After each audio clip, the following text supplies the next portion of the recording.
The mahogany doors of the Manhattan family court didn't just open, they were practically blown off their hinges by an ego the size of a skyscraper.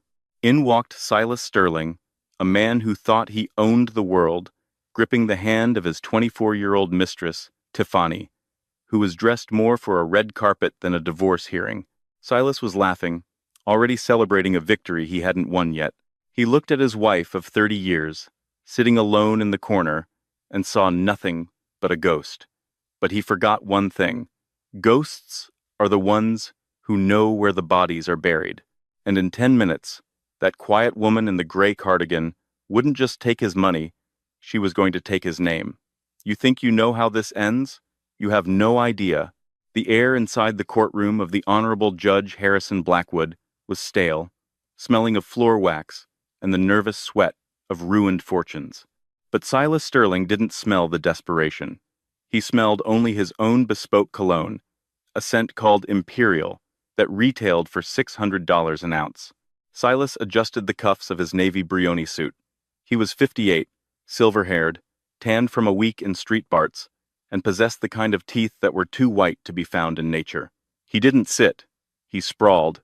He checked his Patek Philippe watch, making a show of being bored.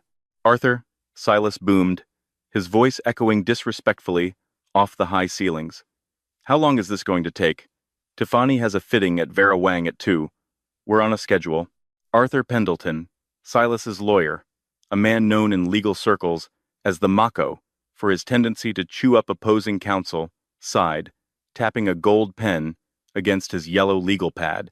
"It will take as long as it takes for them to sign the surrender, Silas. Keep your voice down. Judge Blackwood is a stickler for decorum." Silas snorted, leaning back and draping an arm around the back of the bench, his fingers brushing against the bare shoulder of Tiffany Dubois. Tiffany was a vision of chaotic luxury. She was wearing a canary yellow dress that was tight enough to cut off circulation, coupled with a hat that looked like a satellite dish made of feathers. She was scrolling through Instagram on her phone, her acrylic nails clicking loudly against the screen. "Babe," Tiffany whispered, popping a piece of gum. "Are we getting the beach house? You promised I could redecorate the beach house. The beige is so depressing." "You're getting the beach house, the penthouse, and the Aspen Lodge," Silas assured her, loud enough for the entire room to hear. He cast a sneering glance across the aisle. "It's not like she uses them." Across the aisle sat Eleanor. If Silas was a peacock, Eleanor Sterling was a shadow. She wore a charcoal gray suit that was at least 5 years old, sensible black heels, and no jewelry, other than a simple gold band on her right hand. She had moved it from her left hand 3 months ago. Her hair, once a vibrant chestnut, was now streaked with gray and pulled back into a severe, practical bun. She sat with her hands folded in her lap, staring at the empty judge's bench. Beside her was her attorney, Beatrice Halloway. Beatrice was a stark contrast to the slick, aggressive Arthur Pendleton. She was a heavy-set woman in her 60s, with frizzy hair, reading glasses on a chain, and a tote bag that looked like it contained knitting rather than legal briefs. "Look at them," Silas muttered to Arthur, gesturing with his chin. "Sad, really. Beatrice Halloway? Where did she find her? The yellow pages from 1990? I almost feel bad, Arthur. Should we offer them an extra million just to spare the embarrassment?" "Stick to the plan, Silas," Arthur warned, though a smirk played on his lips. "We offer the settlement $10 million, the terrifyingly small condo in Jersey, and she keeps the dog. In exchange, she waives all rights to Sterling Dynamics and dissolves the marriage immediately." "10 million, Silas mused. "I made that before breakfast last Tuesday. And that's why you're the genius, and she's the history." Tiffany giggled, leaning in to kiss his cheek, leaving a smudge of bright pink lipstick. The bailiff's voice cut through the murmurs. "All rise. The Honorable Judge Harrison Blackwood presiding." The room shuffled to its feet. Judge Blackwood swept in. He was a terrifying man with eyebrows like thunderclouds and a reputation for shredding arrogant lawyers. He took his seat, adjusted his spectacles, and glared at Tiffany's hat. "Miss Dubois, is it?" the judge asked, his voice like gravel. Tiffany beamed, waving slightly. Hi, Judge. This is a courtroom, not the Kentucky Derby. If that hat blocks the view of the bailiff, I will have it confiscated. Silas chuckled as Tiffany pouted, removing the hat. Feisty old coot, Silas whispered. Case number 49204, the clerk announced. Sterling versus Sterling. Petition for divorce and division of assets. Ready for the petitioner, Your Honor, Arthur Pendleton announced smoothly, standing up and buttoning his jacket. Ready for the respondent, Your Honor, Beatrice Halloway said. Her voice was soft, almost grandmotherly. She didn't stand up with a flourish. She just leaned forward slightly. Silas leaned over to Tiffany. Watch this. The Mako is about to eat the goldfish. Arthur Pendleton began his opening statement with the theatricality of a Shakespearean villain. He paced the floor, gesturing broadly. Your Honor, we are here today to formalize the end of a union that, quite frankly, ended decades ago in spirit. My client, Mr. Silas Sterling, is a titan of industry. He is the face, the brain, and the brawn behind Sterling Dynamics, a company that has revolutionized aerospace engineering. He has worked 80-hour weeks, traveled the globe, and built an empire from scratch. Arthur paused for effect, walking over to stand directly in front of Eleanor. She didn't flinch. She didn't even look up. Meanwhile, Arthur continued, his voice dripping with condescension, Mrs. Sterling has enjoyed the fruits of this labor. She has lived in luxury, managed the household, and existed. We do not deny her role as a supportive spouse in the early years. However, the assets in question, specifically the ownership of Sterling Dynamics, are solely the result of Mr. Sterling's genius. Mrs. Sterling has no background in engineering. She has no business degree. She has spent the last 20 years gardening and attending charity luncheons. Silas nodded vigorously from his seat. Gardening, he thought. That's all she ever did. While I was closing deals in Tokyo, she was pruning roses. Therefore, Arthur concluded, we propose that the prenuptial agreement, signed 30 years ago, be upheld. While the original physical copy was, unfortunately, lost in a flood at the firm's archives, we have a sworn affidavit regarding its contents. A lump sum payment, separation of business assets. Mr. Sterling retains 100% of the company. Judge Blackwood peered over his glasses. You lost the prenup, Mr. Pendleton? A clerical error from a defunct storage facility, Your Honor, but Mr. Sterling's memory is clear. I see, the judge said, his face unreadable. He turned to Beatrice Halloway. Miss Halloway, does the respondent have an opening statement? Beatrice stood up slowly. She smoothed the front of her skirt. She looked at Silas, her eyes sharp and intelligent behind the thick lenses. Your Honor, Beatrice began, her voice gaining a surprising steeliness. We do not dispute that Mr. Sterling works long hours. We do not dispute that he enjoys traveling the globe, she glanced briefly at Tiffany, or that he enjoys the company of assistants, Tiffany gasped.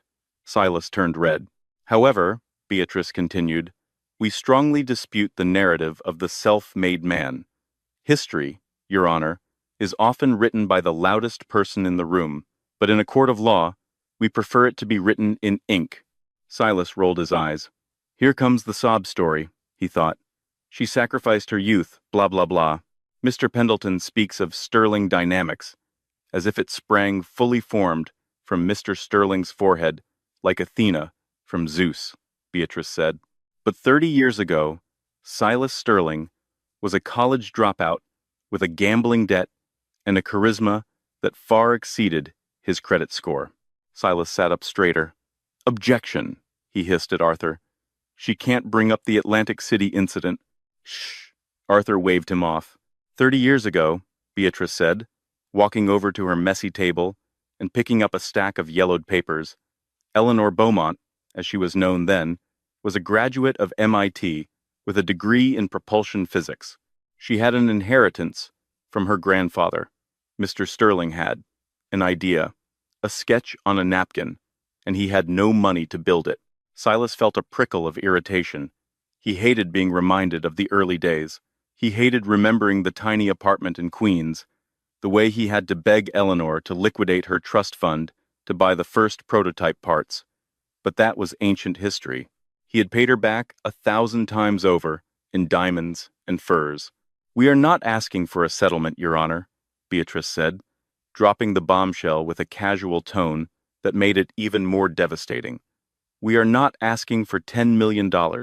We are not asking for the beach house." Silas frowned. "What is she doing? Is she crazy?" "We are asking," Beatrice said, looking directly at Silas, "for the enforcement of the original Articles of Incorporation." "Articles of Incorporation?" Judge Blackwood asked, intrigued. "I thought this was a divorce hearing, Miss Halloway." "It is, Your Honor. But in order to divide the assets, we must establish whose assets they actually are. Mr. Sterling believes he is the owner of Sterling Dynamics. He has certainly acted like it. He walks into the boardroom, he signs the press releases, he takes the credit." Beatrice walked to the witness stand and placed a thick, leather-bound binder on the ledge. "But if the court will indulge me, I would like to call my first and only witness, not Mrs. Sterling, but Mr. Silas Sterling." Silas smirked. "Perfect," he thought. "I'll charm the judge, humiliate this librarian of a lawyer, and be at lunch by 1. He stood up, buttoning his jacket again. He winked at Tiffany. "Watch the master work," he whispered. He strode to the stand, placed his hand on the Bible, and swore to tell the truth. He sat down, crossing his legs, looking like he was posing for the cover of Forbes. "Mr. Sterling," Beatrice said, approaching the stand. She didn't look intimidated. She looked amused. "You are the CEO of Sterling Dynamics?"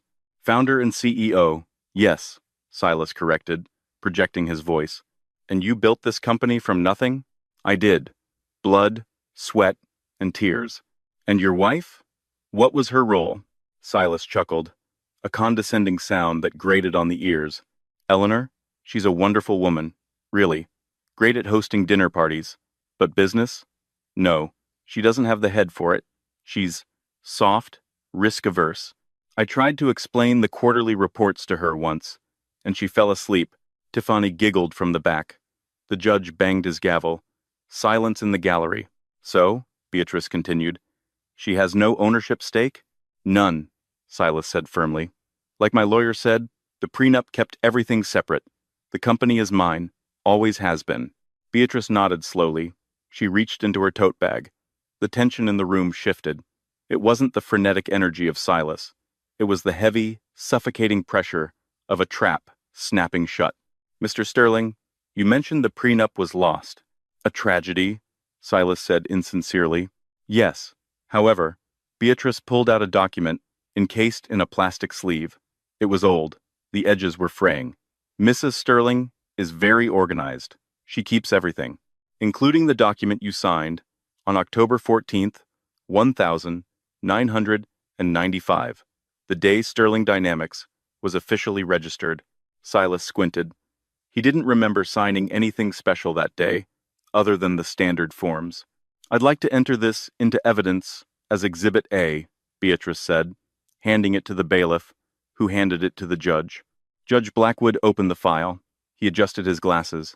He read the first page. Then he stopped. He looked up at Silas, then back at the paper. He turned the page. His eyebrows rose higher than they had all morning.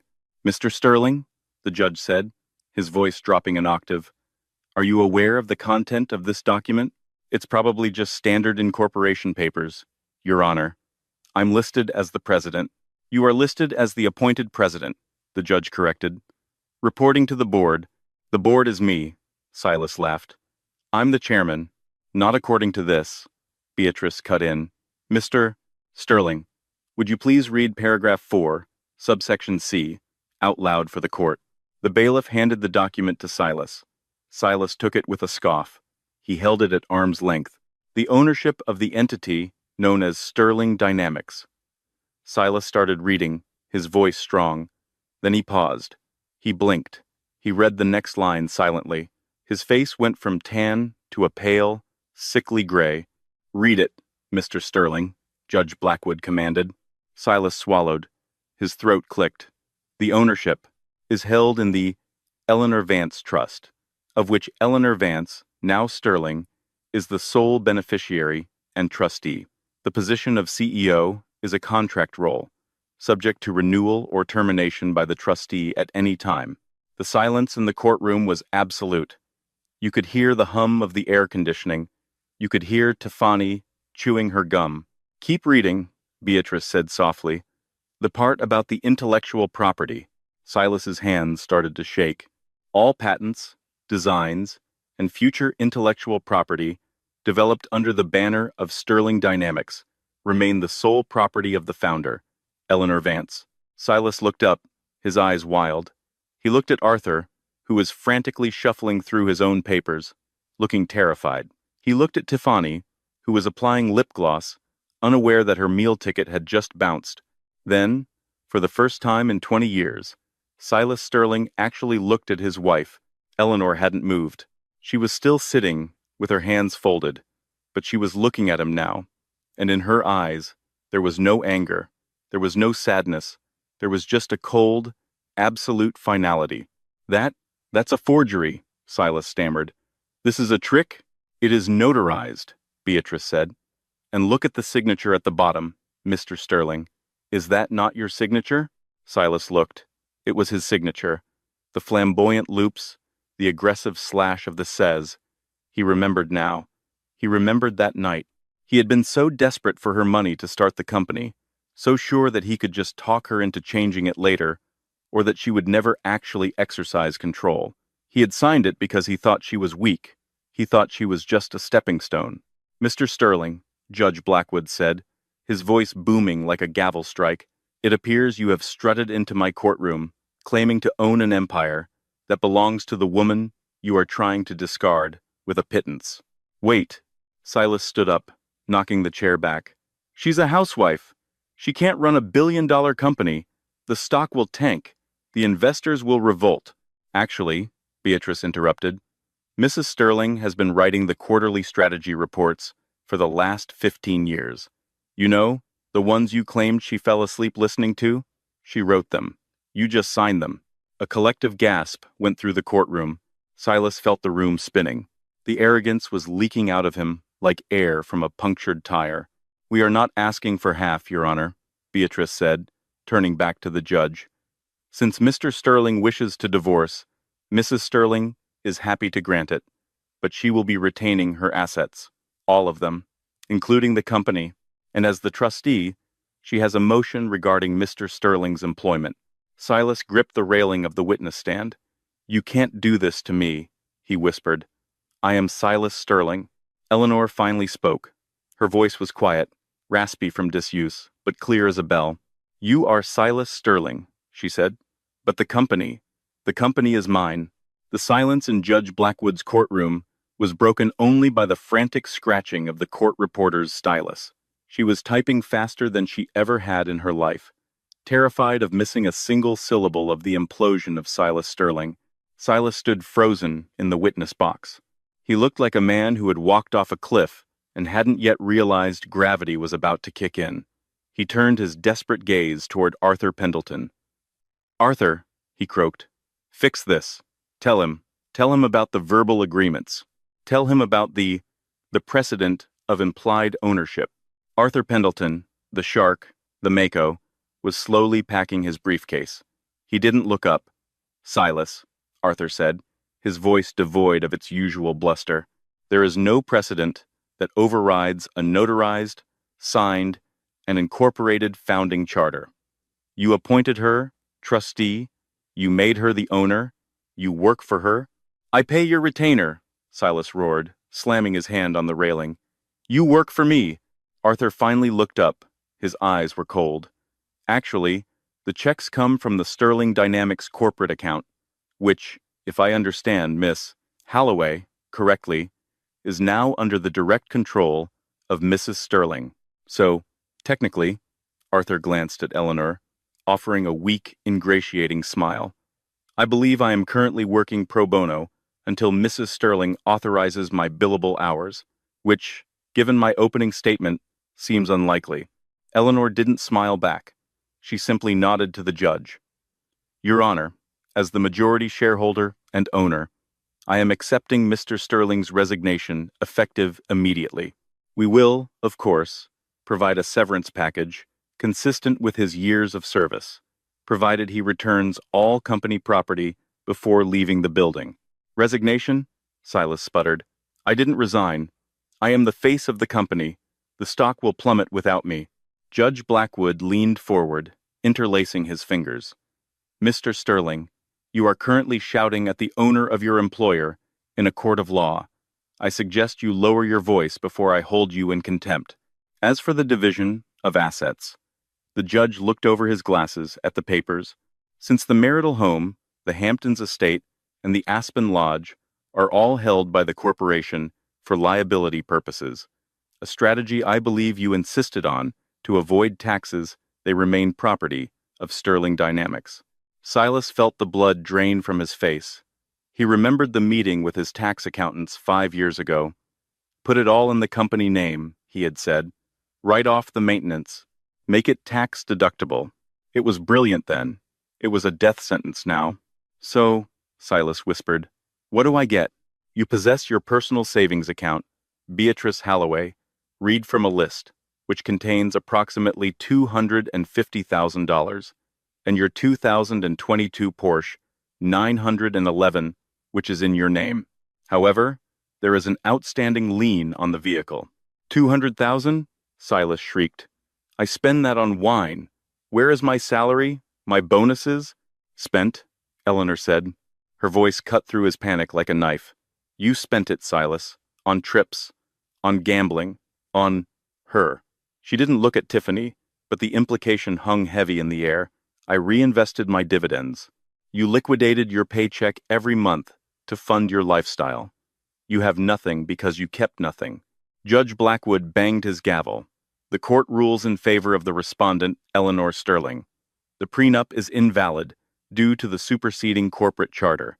The assets remain with the corporation. Divorce is granted. Court is adjourned. The bang of the gavel sounded like a gunshot. Silas stood there, trembling. He looked at the gallery. The few reporters who had drifted in for a boring billionaire divorce were now frantically texting on their phones. This wasn't a divorce. It was a corporate coup.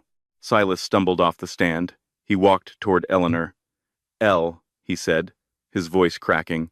He tried to summon the charm that had worked on her in college, the crooked smile that usually melted her resolve. Elle, honey, let's not be hasty. We can talk about this. I got carried away, but we're a team, right? Sterling and Sterling? Eleanor stood up. She picked up her tote bag. For a second, Silas thought she might hug him. Instead, she reached into her bag and pulled out a sleek, black security badge. My badge?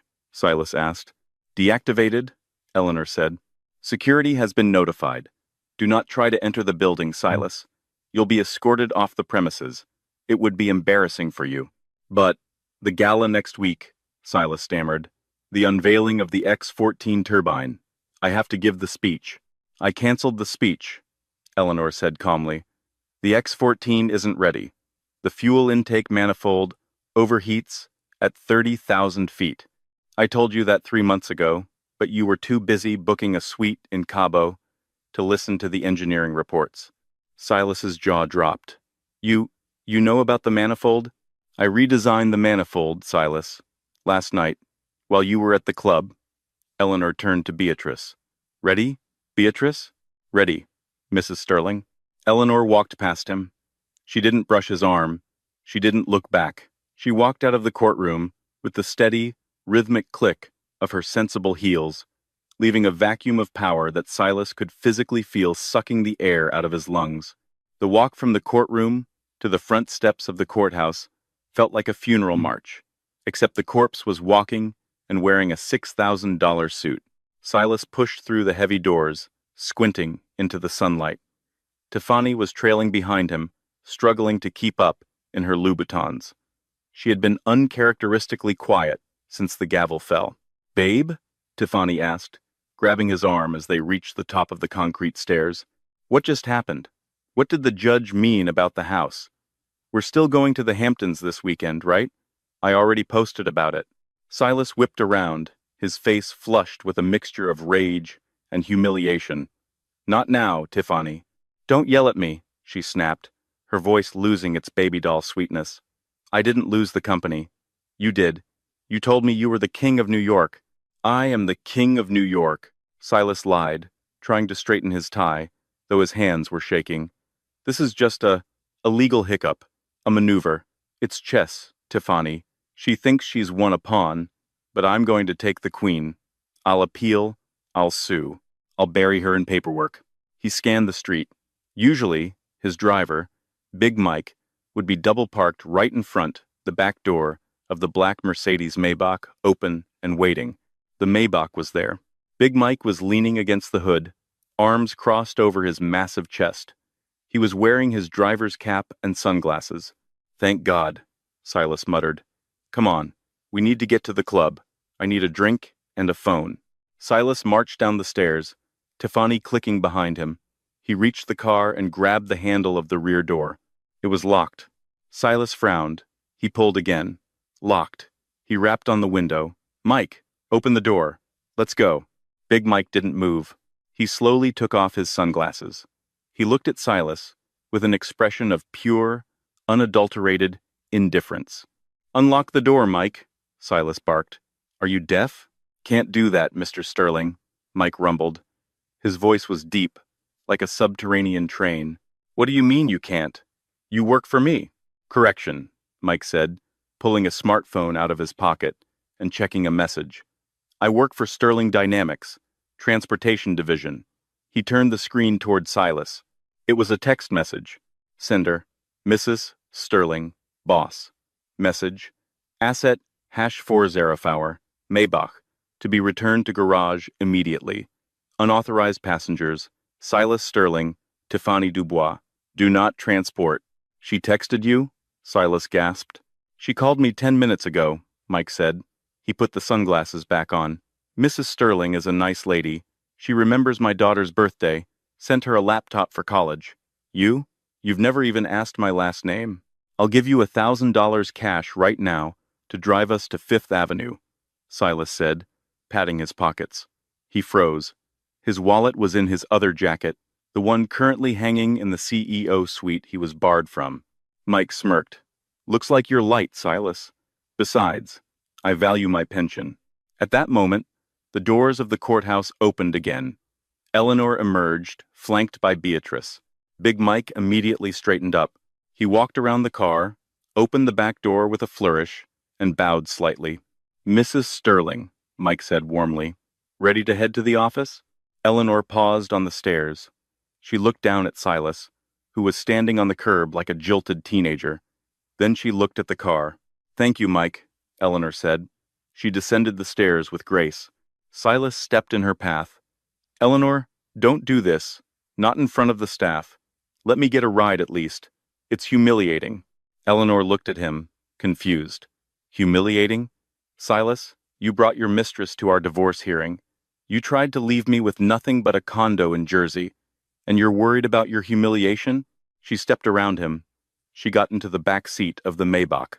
Beatrice followed. Wait, Tiffany yelled, stepping forward. What about me? I can't take the subway. I'm wearing suede. Eleanor leaned forward as the window rolled up. There's a bus stop on the corner, dear. I hear the M15 is very reliable. The window sealed shut. The Maybach purred to life and pulled away, merging seamlessly into the Manhattan traffic, leaving Silas and Tiffany standing in a cloud of exhaust. Silas coughed, waving his hand. He turned to Tiffany, forcing a smile. Okay. Minor setback. We'll grab a taxi. We'll go to the penthouse. I have cash. In the safe there. Tiffany was looking at her phone. She was scrolling through Twitter. Number billionaire bust is trending, she said flatly. Page 6 just tweeted, Silas Sterling ousted. Wife revealed as secret genius behind tech empire.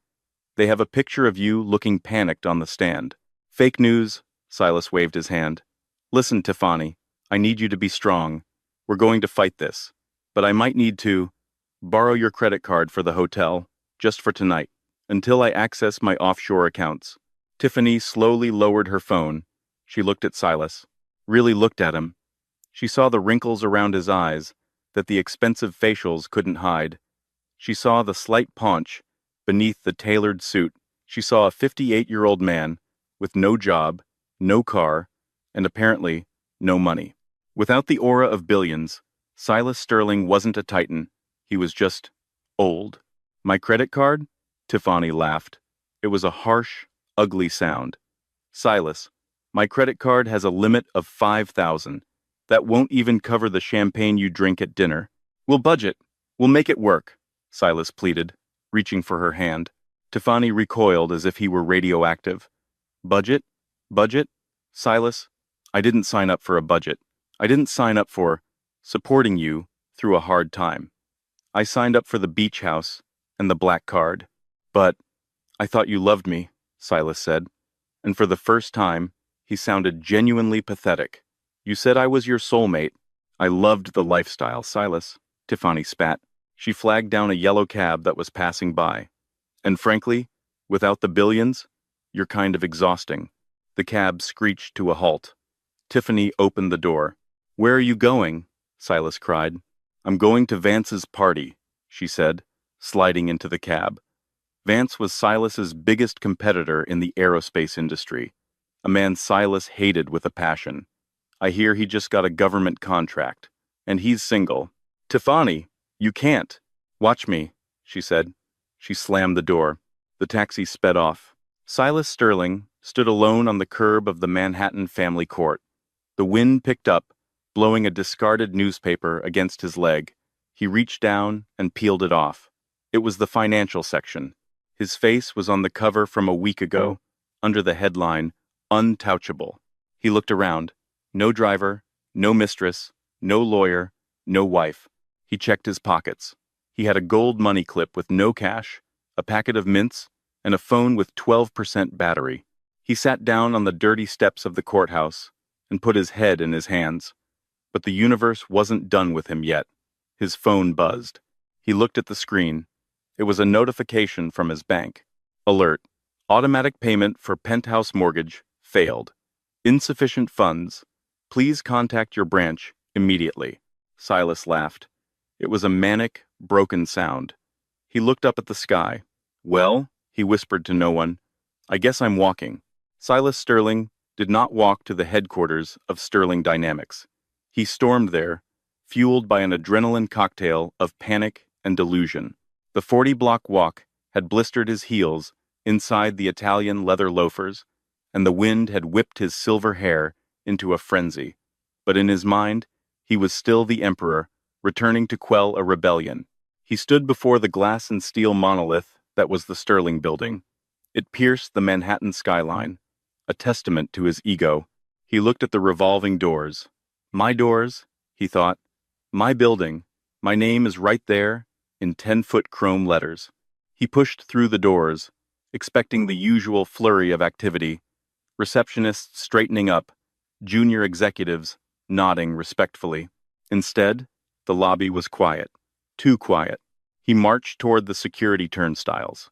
Sitting behind the desk was a man Silas had passed every day for 12 years. Silas knew him as the guard. He had never bothered to learn his name. Open the gate, Silas commanded, not breaking stride. The guard, a burly man named Dennis with a thick neck and a thicker patience, didn't move to press the buzzer. He looked up from his monitor. I need an ID, sir, Dennis said flatly. Silas stopped. He laughed, a short, sharp bark. Funny, very funny. It's me, Silas. Open the gate. I'm late for the board meeting. Mr. Sterling, Dennis said, his voice polite but firm. I have a memo here from the CEO's office. All previous credentials for Silas Sterling have been revoked. You are on the Do Not Admit list. Do not admit? Silas slammed his hand on the marble desk. I built this desk. I pay your salary. Open this gate, or you're fired. You hear me? Fired. Dennis stood up. He was 6'4". Silas took a half step back. Actually, sir, Dennis said, Mrs. Sterling gave us a raise this morning, retroactive for the last 2 years, and she learned my name. It's Dennis. Now, please leave, or I'll have to call the police. Silas stared at him. The world was upside down. The help was talking back. Fine, Silas spat. I don't need a pass. I'll wait for someone to come out. He retreated to the side, lurking near a potted fern, like a common stalker. 10 minutes passed. Finally, a group of interns exited for lunch. As the glass barrier swung open, Silas lunged. He caught the gate before it closed and slipped through, ignoring Dennis's shout of, "Hey." Silas ran. He sprinted toward the executive elevators. He jammed his finger on the call button, but it required a key card. Damn it. He looked for the fire stairs. He wrenched the heavy door open and started climbing. The boardroom was on the 40th floor. By the 10th floor, his breath was coming in ragged gasps. By the 20th floor, his legs were burning. By the 30th floor, he had shed his jacket and his tie was undone. By the 40th floor, Silas Sterling was a sweating, heaving mess. He burst through the stairwell door into the executive hallway. It was pristine, silent, carpeted in plush gray wool. He could hear voices coming from the boardroom at the end of the hall. He staggered toward the double oak doors. He didn't knock. He threw them open with both hands. "Stop!" Silas screamed, his voice cracking. The room froze. Around the massive oval table sat the 12 members of the board of directors. These were men and women Silas had wined and dined for decades. He had taken them on his yacht. He had bought them watches.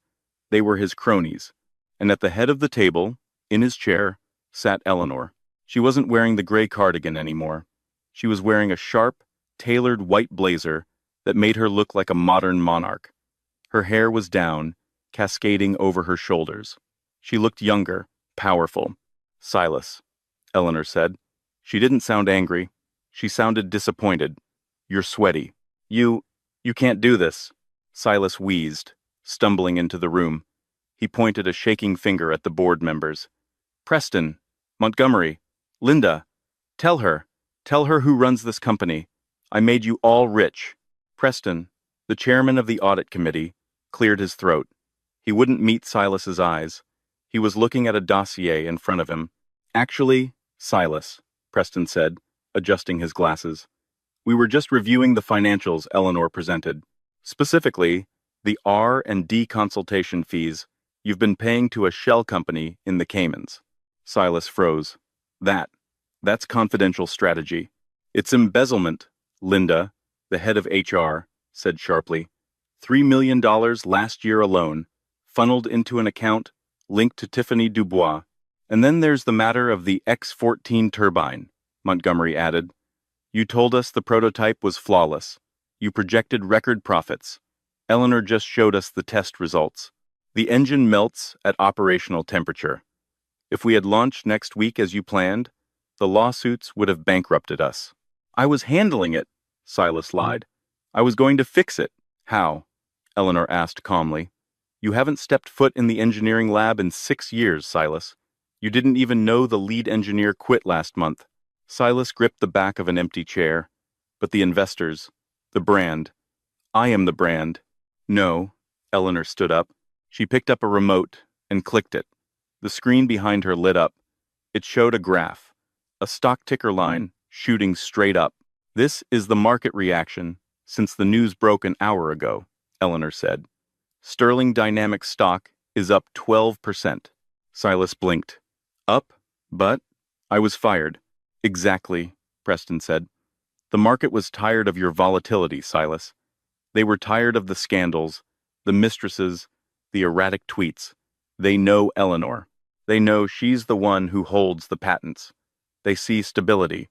They see competence." "You're a liability, Silas," Linda said, closing her folder. "A relic." Silas looked around the table. He saw no sympathy. He saw only the cold calculation of business. He had taught them well. He had taught them to value profit over everything. And now, he was the bad investment. "Eleanor," Silas pleaded, his voice breaking, "please.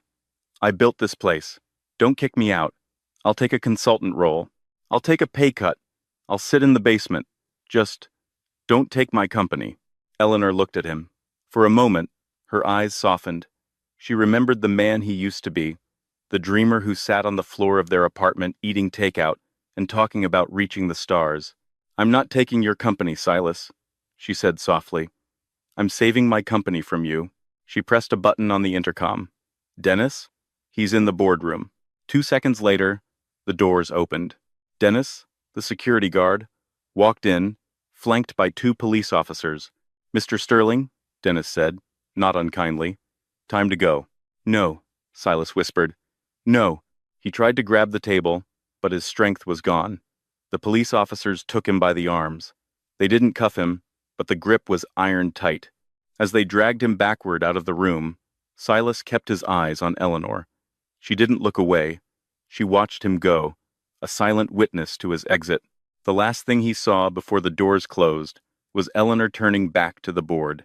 "Now," she said, her voice clear and commanding, "let's discuss the new fuel intake manifold. I have some ideas." They escorted him out the back service entrance, depositing him in an alleyway filled with dumpsters. It was a final indignity. The king of aerospace, thrown out with the recycling. Silas stumbled out onto the street. It was late afternoon now. The shadows were long and cold. He was in Midtown, surrounded by the rush hour crush. Thousands of people were streaming past him, faces glued to phones, intent on getting home. Home. The word echoed in Silas's mind.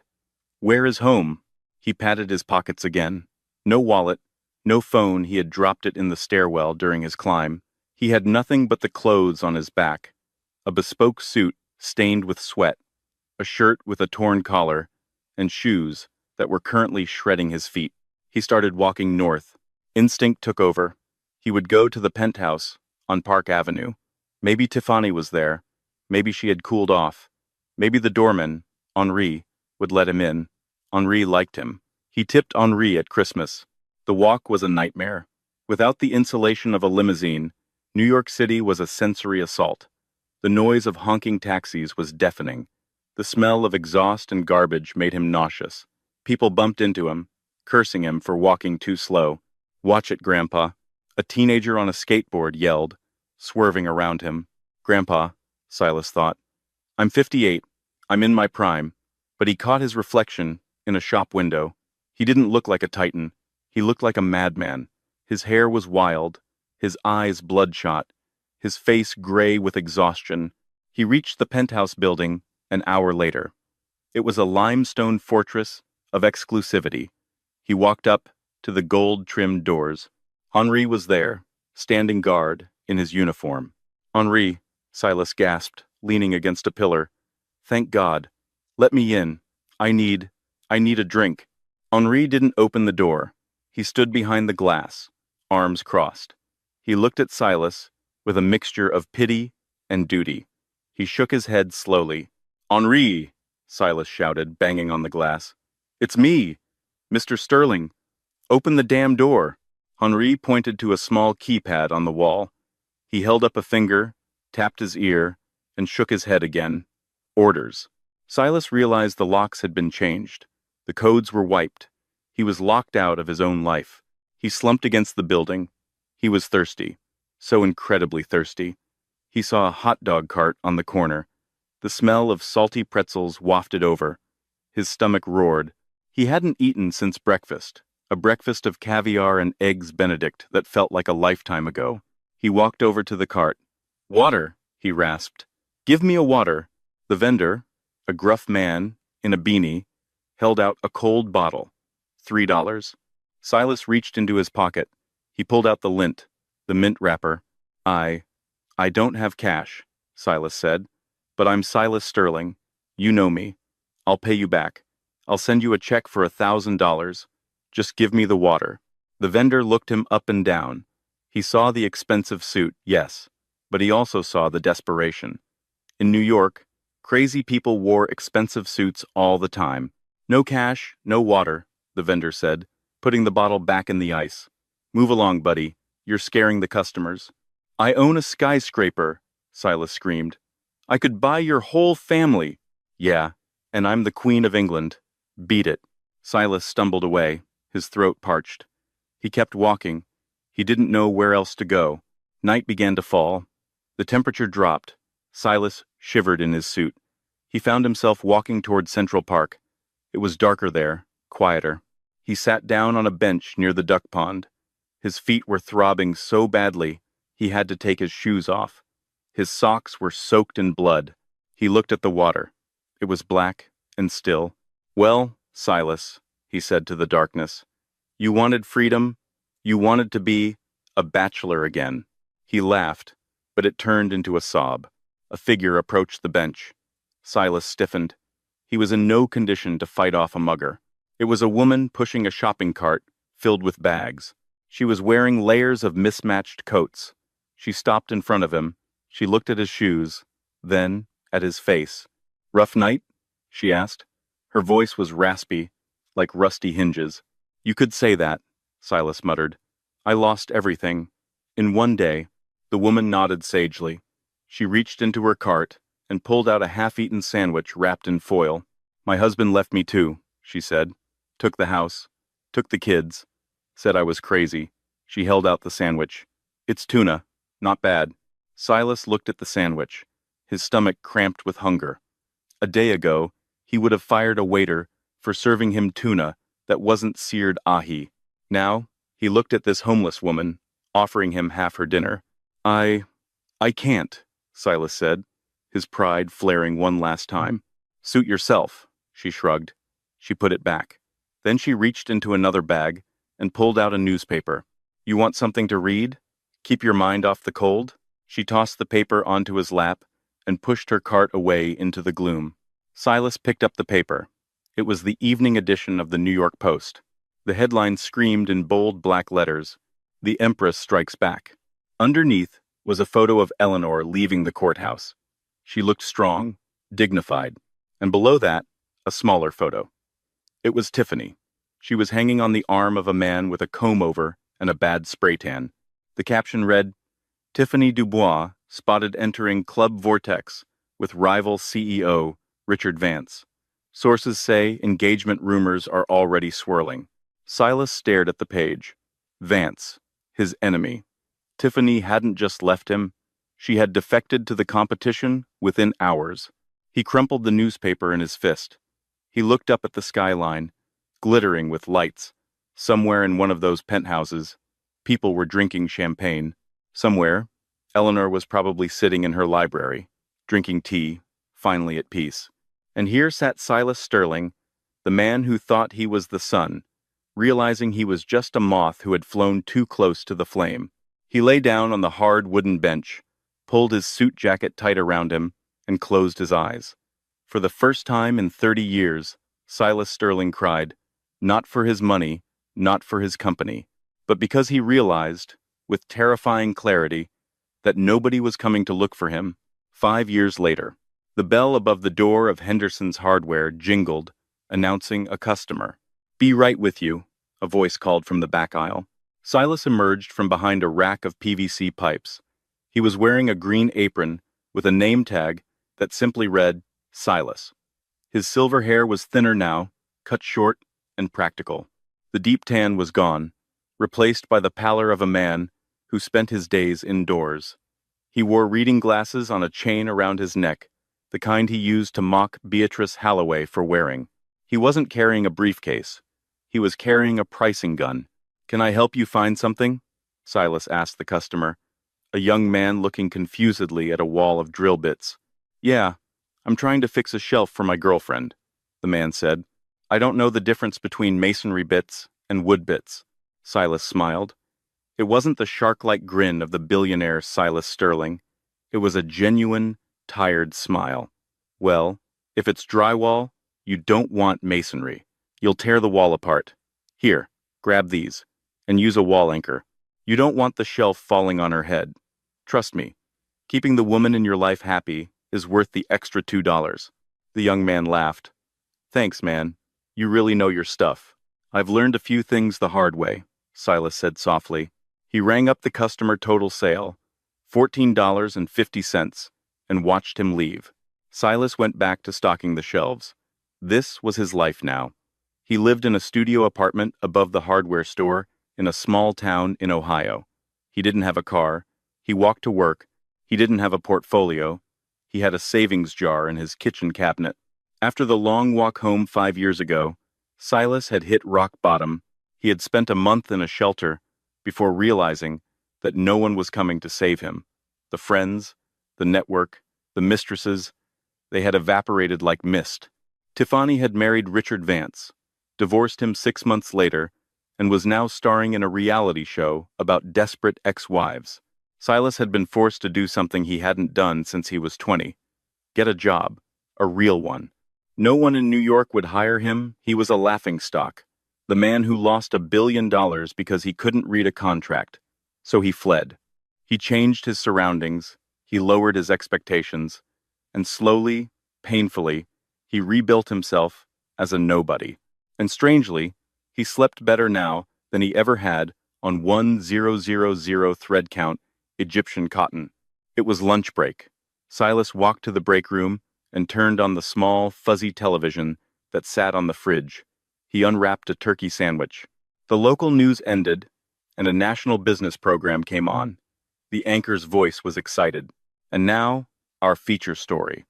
The tech CEO of the year. For the third year running, Sterling Dynamics has shattered earnings expectations with their new eco-propulsion system. We sat down with the woman who started it all, Eleanor Sterling. Silas froze. He stopped chewing. On the screen, Eleanor appeared. She looked magnificent. She had let her gray hair shine through completely now, a silver crown that commanded respect. She was sitting in the office, his old office, but it looked different. The pretentious modern art was gone, replaced by blueprints and models of engines. Mrs. Sterling, the interviewer asked, critics said the company would collapse after the tumultuous restructuring 5 years ago. How did you turn it around? Eleanor smiled. It was the smile Silas used to fall in love with before he decided he loved money more. I didn't turn it around, she said. I just stopped letting the noise drown out the work. We focused on the engineering. We treated our people well. And we stopped trying to be celebrities and started trying to be problem solvers. And what about your personal life? The interviewer pressed. Any regrets about the past? Silas leaned in, his heart hammering against his ribs. Eleanor looked down for a moment, then back at the camera. I regret that I stayed in the shadows for so long. I regret that I let someone else convince me I was small so they could feel big. But I don't regret the ending. Sometimes, you have to burn the house down to see the sunrise. Silas stared at the screen. She didn't mention his name. She didn't insult him. To her, he wasn't a monster anymore. He was just a lesson she had learned. The segment ended. Silas turned off the TV. The door chimes jingled again. Silas! It was Mr. Henderson, the owner. Truck's here. I need help unloading the cement bags. Silas looked at the blank TV screen one last time. In his old life, he would have fired Henderson for daring to ask him to lift a finger. He would have thrown a tantrum. He would have called a lawyer. Silas stood up. He crumpled his sandwich wrapper and tossed it in the trash. He adjusted his apron. Coming, boss, Silas called out. He walked out to the loading dock, into the cold air. He grabbed a 50-pound bag of cement and hoisted it onto his shoulder. It was heavy. It hurt his back. But as he walked it into the store, Silas Sterling realized something. He was carrying his own weight. Finally. So, what is the lesson of Silas Sterling? It's not just that cheaters never prosper because sometimes they do, for a while. The real lesson is about the danger of underestimating the quiet people in your life. Silas thought Eleanor was weak because she was silent. He mistook her patience for stupidity and her loyalty for submission. He forgot that the person who builds the foundation is the only one who knows how to pull the pin and bring the whole structure down. In the end, Silas lost his fortune, but he gained his humanity. He learned that respect isn't something you buy with a black card. It's something you earn, bag of cement by bag of cement. And Eleanor? She proved that you don't need to shout to be heard. You just need to own the paper the loudmouth is standing on. If you enjoyed this story of karma, betrayal, and justice served cold, please hit that like button. It really helps the channel grow. Do you think Eleanor was too harsh? Or did Silas get exactly what he deserved? Let me know in the comments below. And if you want more dramatic stories about billionaires getting a reality check, make sure to subscribe and ring the bell so you never miss an upload. Thanks for watching, and I'll see you in the next story.